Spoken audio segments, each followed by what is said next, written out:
Le service public, c'est satisfaire une demande collective relevant de l'intérêt général dans l'enseignement, la santé, l'énergie, le transport ou encore la distribution de l'eau. Il repose sur 3 principes juridiquement reconnus. Tout d'abord, l'égalité d'accès, sans discrimination et au juste prix. La continuité, c'est-à-dire un service régulier aux usagers et sans interruption. Enfin, l'adaptabilité, avec un service qui évolue en fonction des besoins et des mutations sociales ou technologiques. Le secteur public emploie 6,5 millions de salariés. Le service public, c'est la cohésion sociale et territoriale, le développement culturel et économique. Il ne recherche pas le profit, mais assure à chacun des droits essentiels et des prestations définies par l'autorité publique. 1er janvier 1938, naissance de la SNCF. Le gouvernement issu du Front populaire vole au secours du rail français, au bord de la faillite. Il fusionne les divers réseaux de chemin de fer en un réseau unique. L'État reprend aux compagnies privées le pilotage du rail. Il entend aussi assainir les comptes. L'objectif ?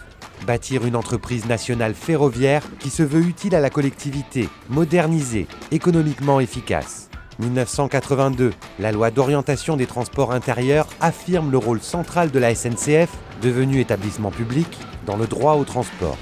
Le Parlement place ses missions au cœur d'une ambition de développement économique et social, tendant à un aménagement équilibré du territoire.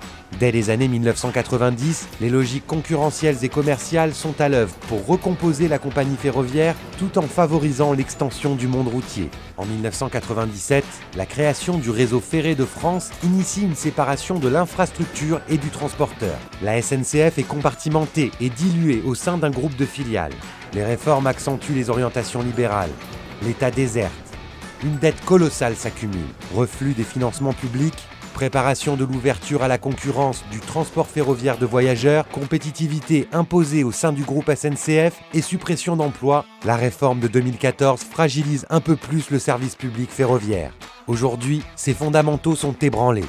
L'éclatement de la SNCF conduit à une dégradation du service rendu aux usagers et des conditions de travail de tous les salariés des chemins de fer. Il faut plus que jamais donner à la compagnie publique les moyens de satisfaire les besoins de transport sur tout le territoire dans les meilleures conditions sociales et écologiques.